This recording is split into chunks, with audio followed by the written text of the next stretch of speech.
I dag var der demonstration i Thisted mod udvisningen af en afghansk familie. Familien har efter 3,5 år i Hanstholm nu fået afvist deres asylansøgning. Selvom moren er alvorligt syg, og selvom alle 3 børn er født uden for Afghanistan og aldrig har sat deres fødder i landet, sendes de nu tilbage til det krigshærgede land.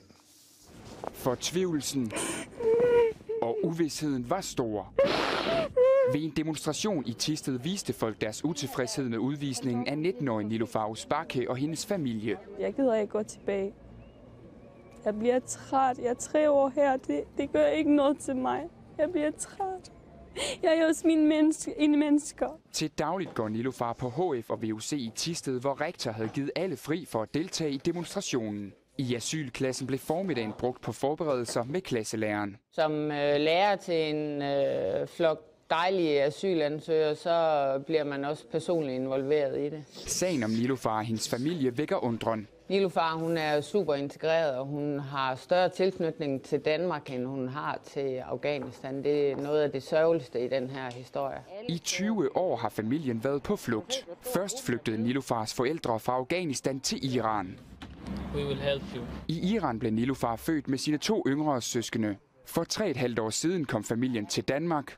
Nu er deres asylansøgning blevet afvist, og hele familien sendes til Afghanistan, selvom Niloufar og hendes søskende aldrig har været i landet. Måske det dræber min far eller min mor, fordi min far har problemer. Han var ikke gået i Afghanistan, det er fra lang tid. Men hvordan vi går? Hvordan? Jeg ved det ikke. Sagen bliver mere kompliceret af, at Niloufars mor har posttraumatisk stress og er alvorligt syg. Hun har migræne og mange problemer. Alle dage, hun skal tage 5 eller 4 tabletter. Det, som er specielt ved sagen, det er jo nok, at de 3 børn, som er 7, 10 og 19, at de aldrig har været i Afghanistan. Altså, de er født i Iran, og moren, som også er alvorligt psykisk syg, hun kom til Iran som barn, så hun har ikke været i Afghanistan, siden hun var barn. For 1,5 år siden blev Niloufars mand udvist til Afghanistan, og hun har ikke hørt fra ham siden. Hun frygter for familiens sikkerhed i det krigshærgede land og vil i stedet blive i Danmark og udleve sine drømme. Jeg vil gerne færdig med min uddannelse, så jeg bliver en advokat. Jeg hjælper asyler.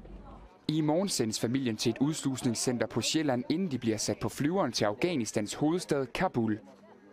Familiens advokat har i dag sendt en humanitær asylansøgning til Udlændingeministeriet. Flygtningenævnet har i dag ikke ønsket at komme med en kommentar til sagen.